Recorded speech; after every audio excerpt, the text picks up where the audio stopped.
আপনি কি জানেন ভারতবর্ষে 2025-এ প্রায় 2 কোটি বাইক এবং স্কুটি বিক্রি হয়েছে।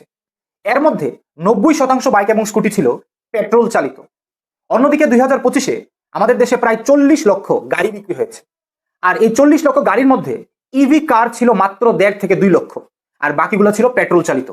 অর্থাৎ ভারতের সোসাইটি এখনো অনেকাংশেই পেট্রোল ডিপেন্ডেন্ট সোসাইটি। অন্যদিকে জাপান শান্ত রাস্তা, পরিষ্কার পরিচ্ছন্ন শহর, অধিকাংশ ধনী ব্যক্তিরাও সেখানে সাইকেল চালাচ্ছে, রাস্তাঘাটে কোনো হর্ন নেই, কোনো বিশৃঙ্খলা নেই। আর অন্যদিকে আমাদের দেশে রাস্তায় বেরোলে ভিড়, ট্রাফিক জ্যাম, বিশৃঙ্খলা, road accident day by day বাড়ছে। এখন আমার প্রশ্নটা হলো, দুইটা দেশের মধ্যে ডিফারেন্সটা কোথায়? ডিফারেন্সটা হলো মাইন্ডসেট, প্ল্যানিং এবং ফিউচার নিয়ে ভাবার। 2025-এ ভারতবর্ষে রোড অ্যাক্সিডেন্টের সংখ্যা ছিল প্রায় 5 লক্ষের কাছাকাছি। আর এই 5 লক্ষ রোড অ্যাক্সিডেন্টের মধ্যে 2025-এ প্রায় 2 লক্ষ মানুষ প্রাণ হারিয়েছে। অন্যদিকে জাপানে 2025-এ সংঘটিত রোড অ্যাক্সিডেন্টের মধ্যে মাত্র 2547 জন মারা গেছে।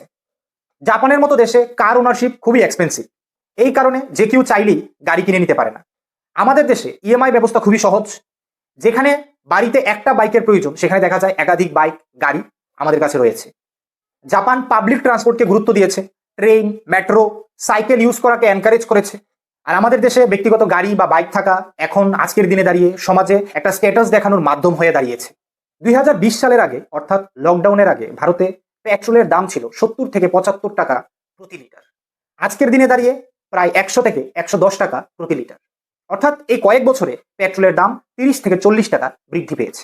এখন প্রশ্নটা হলো, এর জন্য দায়ী কে?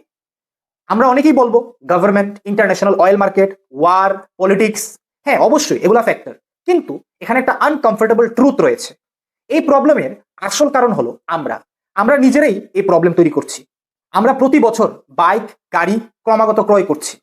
দেখা গেছে 2024-এ যেখানে বাইক এবং স্কুটি ক্রয় করার সংখ্যা 2 কোটির নিচে ছিল, সেখানে 2025-এ দাঁড়িয়ে সেই সংখ্যা 2 কোটির উপরে চলে গেছে।